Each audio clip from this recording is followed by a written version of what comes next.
Bismillahirrahmanirrahim. Assalamualaikum warahmatullahi wabarakatuh. Alhamdulillahi rabbil alamin. Wahdahu wassalatu wassalamu ala asyrafil anbiya'i wal mursalin wa ala alihi wa sahbihi wasallam ajma'in.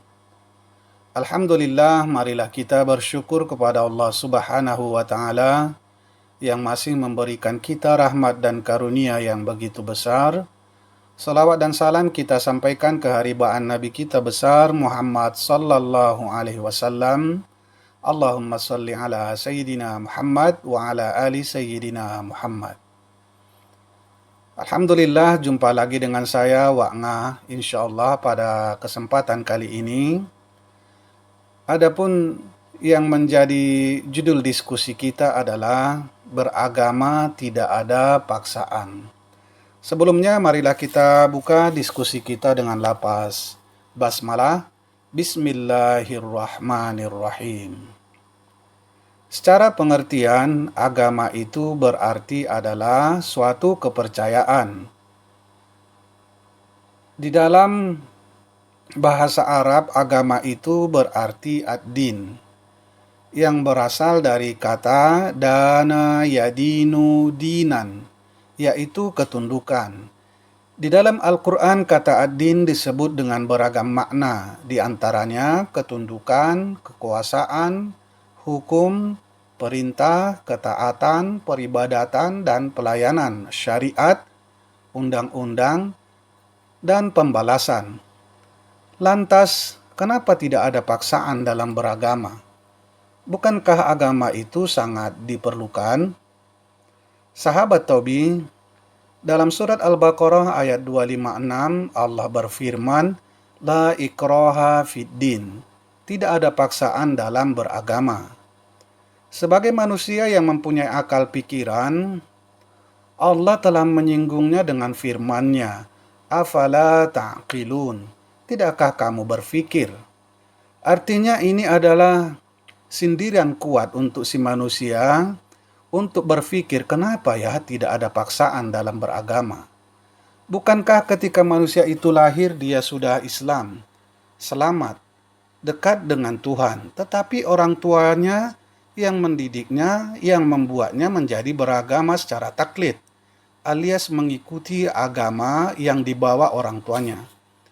Dengan faktor ini seharusnya si manusia memulai proses pencarian mengenai apa itu agama, dan terus berlanjut kepada pilihan, karena hidup itu mesti memilih.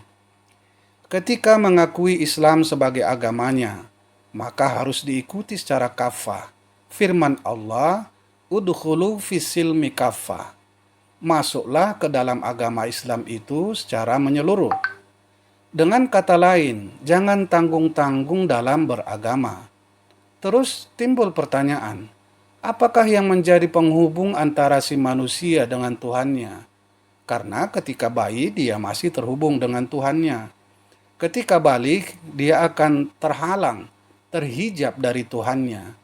Karena banyak faktor mulai dari dominasi sekitarnya dan juga logika berfikirnya.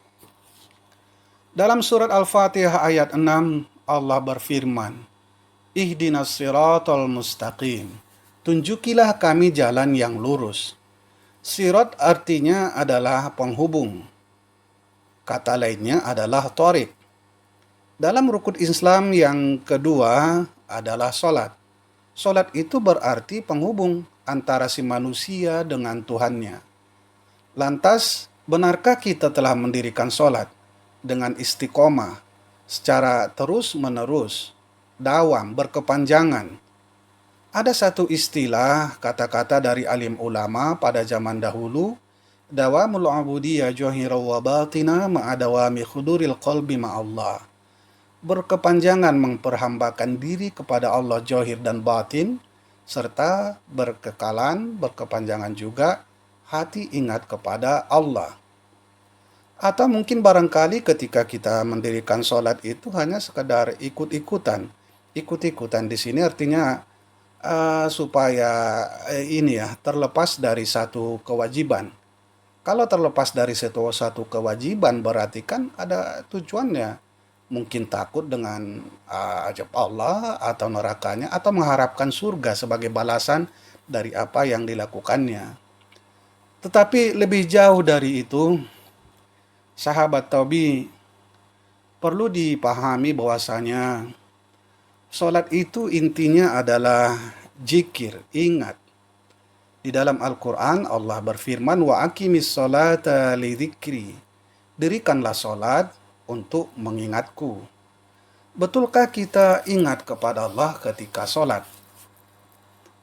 Atau paling tidak pahamkah kita dengan apa yang kita lakukan ketika sholat? Dalam sholat itu terdiri dari beberapa tahapan yang mesti harus dipelajari. Kita mulai dari yang namanya sholat, mulai dari ya taruhlah kita bilang subuh, zuhur, asyar, maghrib, atau isya.